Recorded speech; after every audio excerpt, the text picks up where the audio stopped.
Forget New Year, New You. This season is about slowing down, locking the doors, and cozying up at home with the one you really want to do nothing with. Your dog.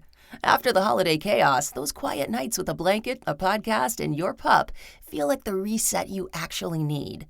Ollie helps make those moments easier with fresh protein-packed meals made from real human-grade ingredients, so your dog can enjoy some quality comfort food too. Choose from 5 recipes and get a personalized plan for your dog's needs. Meals arrive perfectly proportioned with a scoop and storage container, so serving is fast and mess-free. And with Ollie's in-app on-demand health screenings, supporting your dog is easy, ensuring more cuddles for many years to come. Visit ollie.com/truecrime and use code TRUECRIME for 60% off your first box. This podcast is brought to you by Progressive Insurance. Do you ever think about switching insurance companies to see if you could save some cash? Progressive makes it easy. Just drop in some details about yourself and see if you're eligible to save some money when you bundle your home and auto policies. The process only takes minutes, and it could be hundreds more in your pocket. Visit Progressive.com after this episode to see if you could save. Progressive Casualty Insurance Company and Affiliates. Potential savings will vary. Not available in all states. So breakups suck. It's true. They're never fun for anybody, whether you're the one getting dumped or you're the one doing the dumping. It's always a change of life. It's always some type of transition, and it doesn't feel good. It's going to bring up feelings of anger, sadness. That's normal. But if we never got over a breakup, if it always stayed equally painful, we'd be in a deep, dark sadness hole forever. That's the voice of Dr. Amie Harwick, a therapist, author, and Hollywood media personality. With a specialty in relationships and sexuality, she was a frequent guest on local media and podcasts. By all accounts, she was a brilliant friend, a caring and compassionate therapist, and beloved in her community. Obviously, really beautiful. Like, she was smart. She had a PhD, master's degree. She cared so much about helping people. That was her life's purpose. If that voice sounds familiar, you're probably a fan of The Price is Right. Or perhaps you watched the Drew Carey show from a while back. That's actor and host Drew Carey speaking on CBS's 48 Hours. He was engaged to Harwick for about a year back in 2018. He even brought Harwick on The Price is Right and introduced her as his fiancée. That was on Valentine's Day, 2018. Just 2 years later, on the same day, Dr. Amie Harwick was murdered. In the early hours of February 15th, 2020, the 38-year-old was found severely injured and unresponsive on her patio. It was clear within moments at the crime scene that she had fallen from the balcony 3 stories up. Less than a day after her death, police had Harwick's ex-boyfriend, Gareth Pursehouse, under arrest. Dating for a brief time, close to a decade ago, Harwick had filed a restraining order against Pursehouse, which had only recently expired. She had told multiple friends that she was afraid of what he might do. And, according to prosecutors, she was right. This is Jillian in partnership with Law and Crime. You are listening to Court Junkie, episode 261.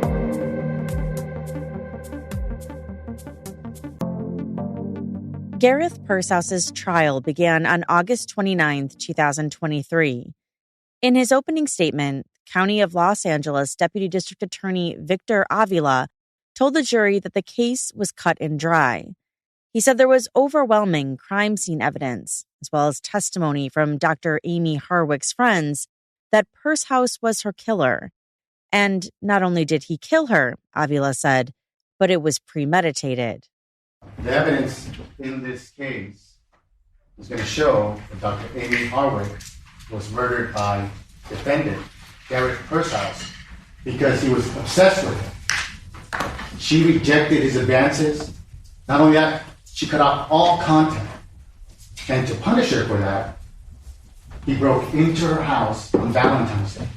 He broke in there with a syringe loaded with a lethal dose of nicotine. And then he waited for her until she got home. He waited there for hours for her. When she arrived, she went up to her 3rd story bedroom and got caught by surprise by the defendant. He immediately attacked her, as evidence will show. He strangled her. The defendant panicked at that moment, took Amie Harwick debilitated body over to her bedroom balcony, lifted her up over the balcony, and dropped her to her death. In the fall from the balcony, Harwick sustained life-ending injuries, including a shattered pelvis, brain, and liver damage, all at the hands, Avila said, of an ex-boyfriend of 10 years prior. Prosecutor Avila's opening statement walked the jury through Harwick's chance encounter with Pursehouse and the timeline of about 30 days before her murder. Amie Harwick and Gareth Pursehouse dated back about 10 years ago, and they dated for only about a year and a half, as the evidence will show. In 2012, Amie obtained a restraining order against the defendant and ended the relationship. And then she had no more contact. Amie moved on with her life. She cut off all contact with the defendant. He said it was after her relationship with Pursehouse that Harwick threw herself into her work, becoming a licensed marriage and family therapist. She wrote a book and dedicated herself to working with people experiencing domestic violence. So when she headed to a conference in 2020, her old relationship with Pursehouse was the last thing on her mind. Harwick and her colleague, Dr. Hernando Chavez, attended the XBiz, an adult entertainment conference and awards ceremony, in January 2020. That's when Harwick encountered Pursehouse again, for the first time in nearly a decade. Upon seeing Harwick, Pursehouse was distraught, causing a scene and pulling her away from friends to talk. He fell to his knees, inconsolable, witnesses claimed. Prosecutor Avila called Dr. Chavez as a witness to fill in the details of the event, speaking to Harwick's state of mind in the weeks leading up to her murder. Initially seeing them walk away, I first checked in with my friend who called me, and she told me, "This guy is freaking out on your friend." So I then walked over to where the two of them had walked to, and they had... When you say the two of them? Dr. Amie and Gareth Pursehouse. And then as you walked over there, what, if anything, did you hear? As I was walking towards them, the only words I heard was, "You ruined my life, you bitch." He testified that he and Harwick left the event soon after. They went to a diner where Harwick explained her past with Pursehouse. She told me that she was scared, that she had long felt fear regarding this ex. In the early morning hours, Harwick returned home and wrote an email to herself, almost like a journal entry. The email was discovered by another friend, Robert Koshland, after her death. The email documented the encounter and fear she had seeing Pursehouse after all these years. I found an email that she'd written to herself regarding the incident at the XBiz Sports. And did you read the email? I did. And did you later provide it to detectives? Yes, I did. Prosecutor Avila read portions from that email to the jury. I was scared and felt like I needed to neutralize the situation. I don't think he was going to attack me in that moment, but this clearly showed me how obsessed he was. He told me that he thinks about me every day, and every day he cries. He told me he lost his job when we broke up because he couldn't work. He told me that no matter what he did, he couldn't stop obsessing over me. He told me that I was a cheater and a liar because he thought we were still together when I believed that we were broken up. He recited text messages that I had sent from this time frame, about 9 years ago. He recited the date, who they were to, and exactly what was said word for word. I couldn't believe it. I was very scared.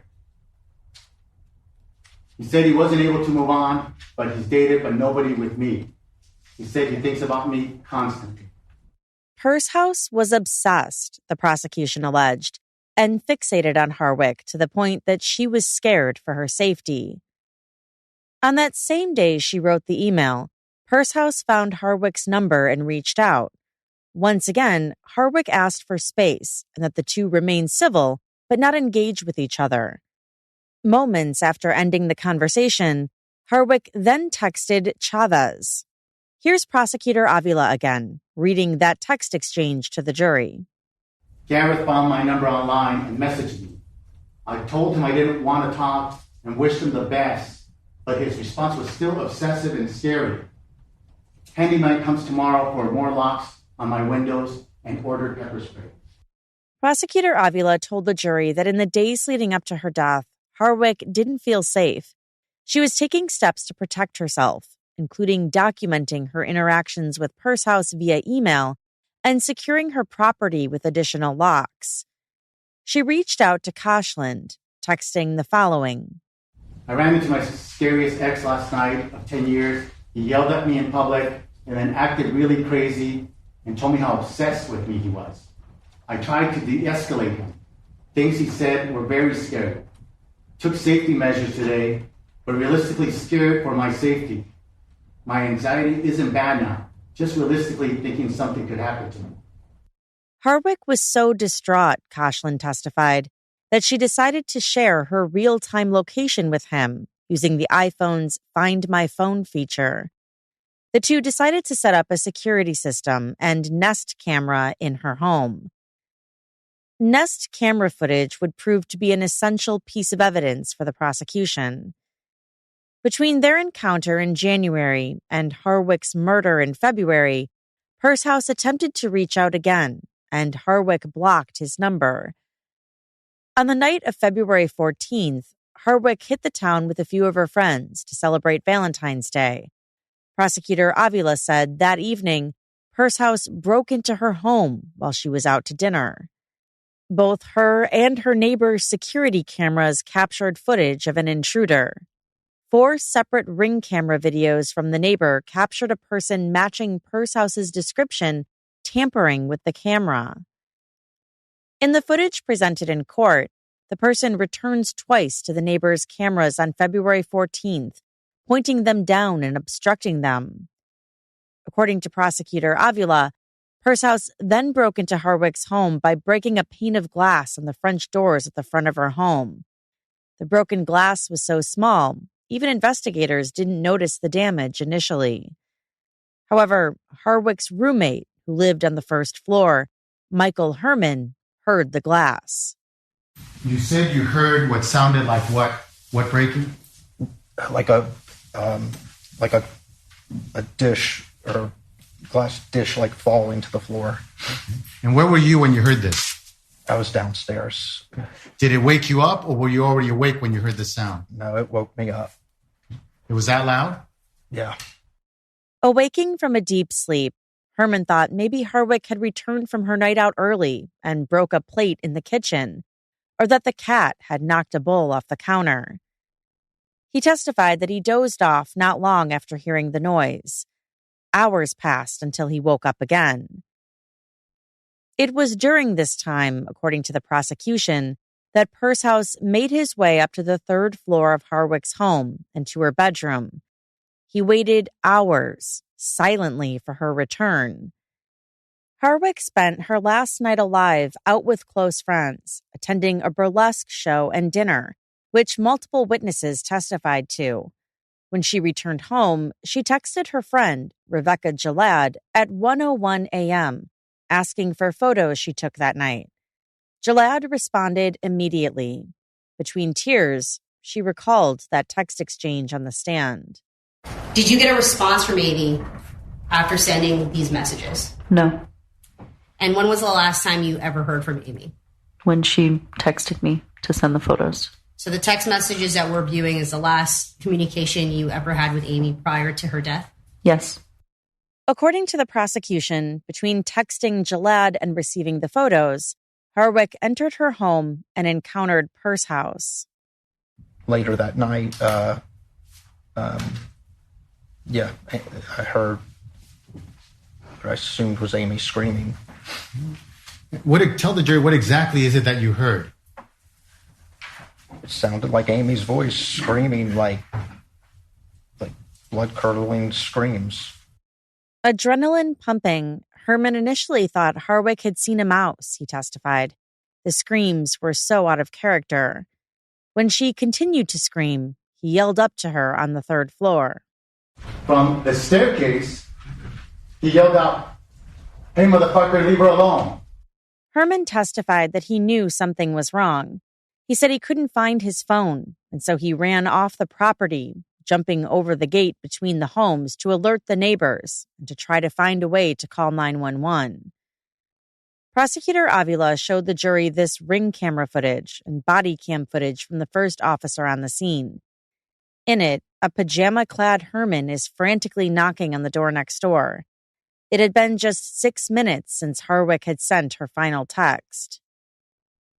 Prosecutor Avila said that upon being discovered, Hearst House panicked. Circumstantial evidence that we will present to you will show that Amie Harwick was in a debilitated state after she had been strangled and assaulted, and that now her roommate had yelled out. And at this point, the evidence will show the defendant panicked, dragged her body to the balcony, opened the door with whatever blood he had on his gloves from having hit Amie Harwick, took her to the balcony, and threw her body over that 3-story balcony. By the time paramedics reached the residence, there was little they could do. The coroner testified that she had sustained life-threatening injuries even before the fall. And what is her cause of death? So blunt force injuries of the head and torso. And what is her manner of death? Homicide. Forensic evidence found underneath Harwick's fingernails included DNA that matched Hearst House, and blood found on the French doors of the balcony also matched Hearst House's DNA. While the cause of death was blunt force injury, the prosecution alleged that the murder was premeditated. That's where the seemingly random syringe of nicotine comes into play. According to the prosecution, Hearst House entered the home with the syringe, intending to use it on Harwick. While the autopsy showed no nicotine in her system, the evidence was still significant. Prosecutor Avila said simply bringing that syringe into the home was enough proof of Hearst House's intent. The prosecution also played jailhouse video recordings for the jury of Hearst House talking to friends who came to visit him as he was in jail, awaiting trial. So you say you're not gay now? Correct. Ever. Is that what you're trying to say? Yes. I've seen what's coming at me, and it's not good. I'm not getting out. Super fun. And Public defender, is he adequate? yeah, the public defenders are really good, but it doesn't matter. And Did he get you on video? no, there's nothing. I can't talk about it. Okay. No worries. Yeah, things seem bleak. At another point in the visit, Hearst House tells them that he's been working out in his cell and then laughs, saying that he already got his six-pack back. He says he's where the crazy people are and is in his own cell. He also tells them to try and sell his stuff to weirdos to make a profit so they can then give money to his brother. Later, he tells them to try and find a publisher for a book of all of his jokes. But I do have a joke for you. What's the most feminine candy bar?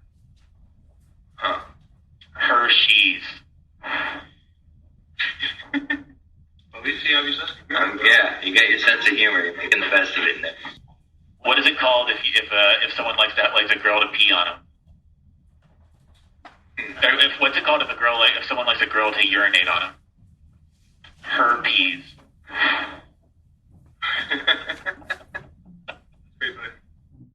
He tells them that when he was first brought in, he was put on suicide watch. Oh, when I was first brought in here, they had me on suicide watch. So I was sleeping. I had a tarp, a poncho made out of tarp, plastic tarp, as clothing. That was my clothing instead of real clothes. So now I'm wearing normal clothes now. But yeah, before it was a nightmare. For a week, I was wearing a tarp. Not the most comfortable thing. I guess I'm officially a bad boy now, right? I've always been kind of. No, you're You won that game. Yep. Neato, you're a bad boy now. I'm gonna have to change my Twitter handle to quasi bad boy. Medium boy. Diet Coke. Boy, Yeah. Are people giving you shit for being friends with me? No, not really. You know, we've really been adamant to anybody who did bring it up that nothing's been decided yet. You know, you've only been accused. You haven't been convicted of anything. You know, and everybody's entitled to the presumption of innocence. You know, due process. Yeah. We'll see what happens.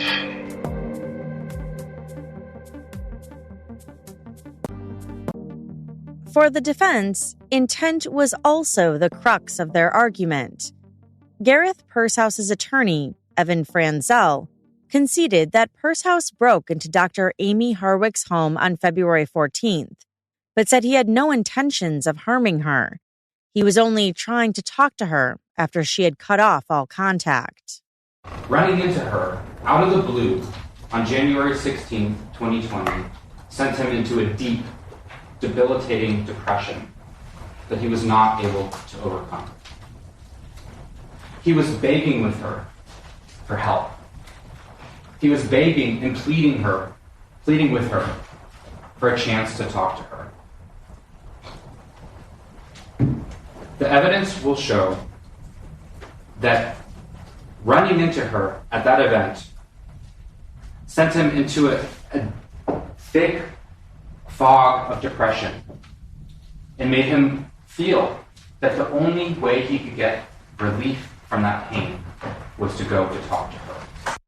Purshouse's actions at Harwick's home on the night of her murder were a mere reaction to the situation, according to the defense.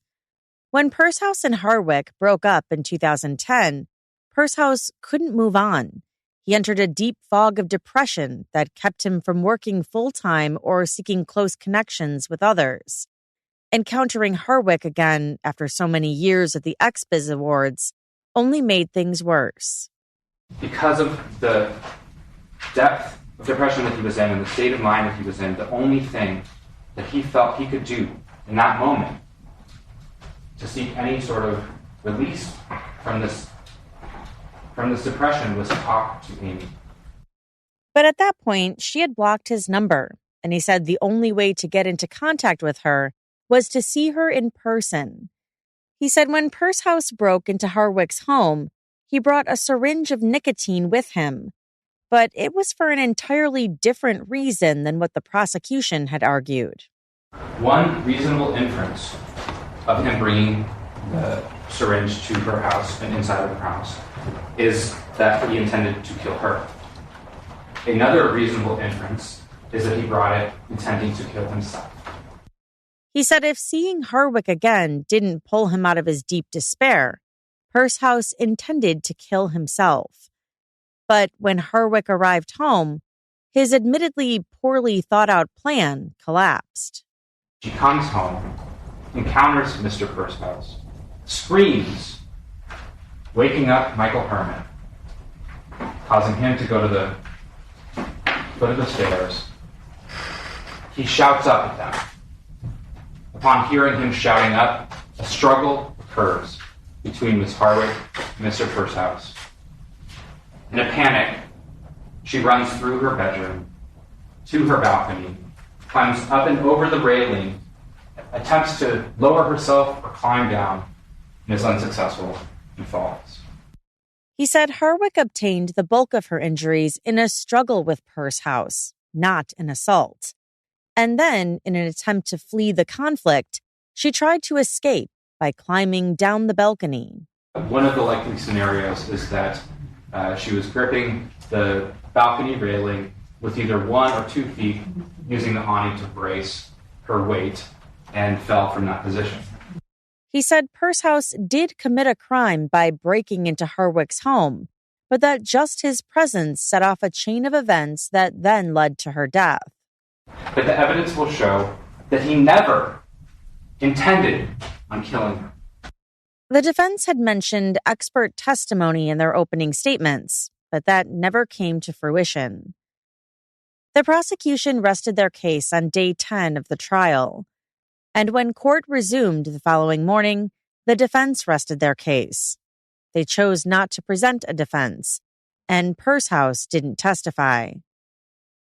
It was a decision Deputy District Attorney Victor Avila directly pointed out in the prosecution's closing arguments. The defense during their opening said, what you're going to hear from Bob Malik, who places her on these 3D stills holding on to the railing with one foot on the awning, speculating that whatever damage was in that awning, she caused it. How do you get to that? How do you prove that was not there before this all happened? And how does she do a crunch after being beaten to hold that position?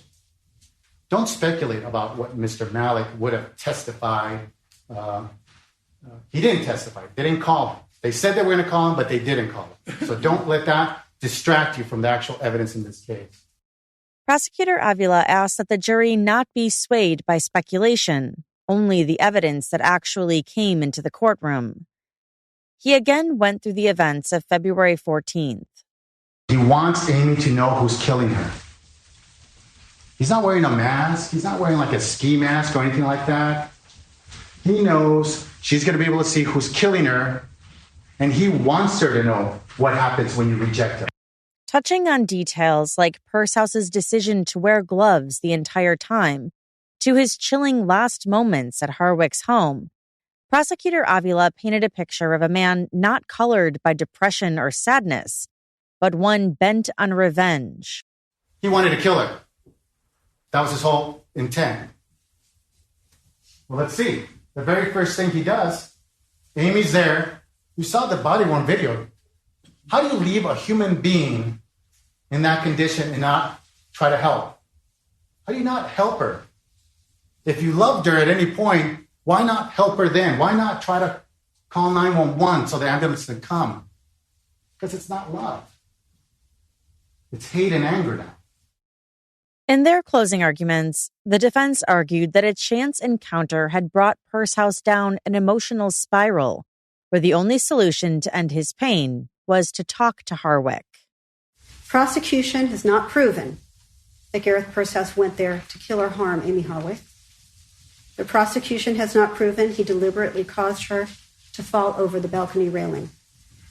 Prosecution has not disproven that Gareth Pursehouse was acting due to his emotional provocation, nor have they disproven he acted in the heat of passion. With two sides to consider, the jury entered deliberations.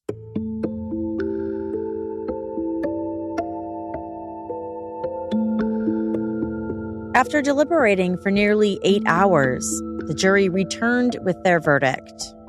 As to count one, we, the jury, in the above entitled action, find the defendant, Gareth Pursehouse, guilty of the crime of murder in the first degree in violation of Penal Code Section 187, subsection A crime as charged in count one of the information.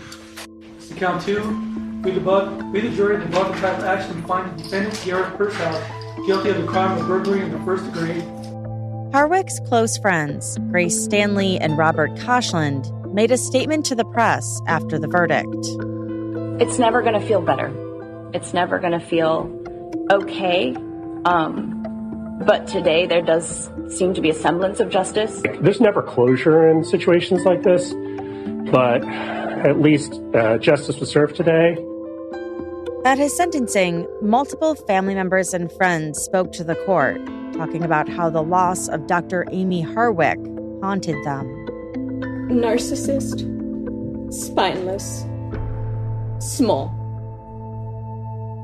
Those are just some of the nicer words I would use to describe Gareth Pursehouse. The kind of person who would make a plan to terrorize and kill a beautiful, innocent woman in the prime of her life. Someone half his physical size. It wasn't even slightly a fair fight. All because he couldn't have her. Dr. Amie Harwick.